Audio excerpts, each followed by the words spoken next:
Once in a small, quiet town, there lived a young woman named Clara. She was great at one thing, worrying. Clara worried about everything, what people thought of her, if her plants were happy, and if she'd grow old surrounded by cats and unopened mail. Clara had a special problem. Her anxiety wasn't just a feeling in her head, it was a real, furry monster. The monster was tall, messy, and loud. It followed her everywhere, shouting things like, "Did you pay that bill?" or, "What if the barista thinks you're weird?" The more Clara tried to ignore it, the louder it yelled. One rainy evening, after a long day, Clara had enough. She made a cup of tea, sat at her kitchen table, and said, "Okay, anxiety. Sit down. Let's talk." The monster froze. It looked confused, then awkwardly sat down in a chair.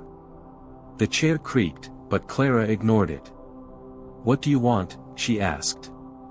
The monster scratched its head. I just want to help," it said. "You're always forgetting things. Like your credit score. And that text you sent to Sarah, what if she's mad?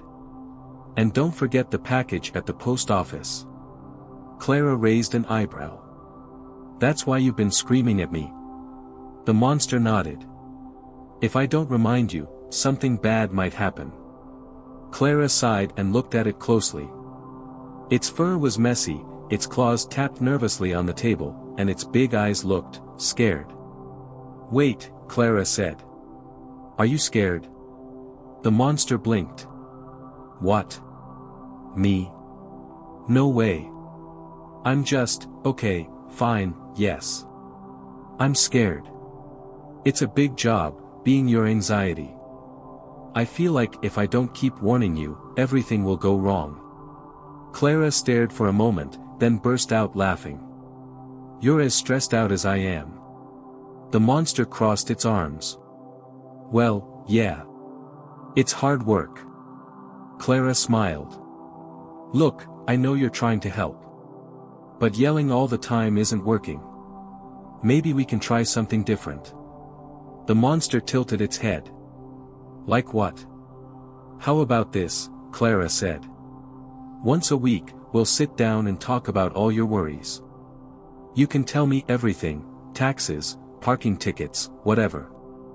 Then, we take a break. No yelling in between." The monster thought about it. "A weekly meeting? That could work." "Great," Clara said. "We'll call it Worry Wednesday. Now, how about some tea?" The monster hesitated, then nodded. "Okay. But no caffeine. I'm jittery enough." Clara poured the tea, feeling lighter than she had in ages. She realized that the monster wasn't her enemy, it just needed some understanding. From that day on, Clara and her anxiety monster had tea every Wednesday. The monster still worried sometimes, but it stopped shouting so much. And Clara started to feel calmer.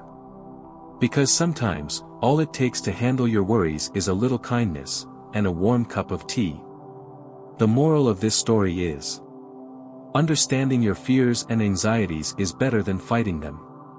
When you face them with kindness and patience, you can turn them from something overwhelming into something manageable. Sometimes, even the scariest monsters just need to be heard and handled one step at a time.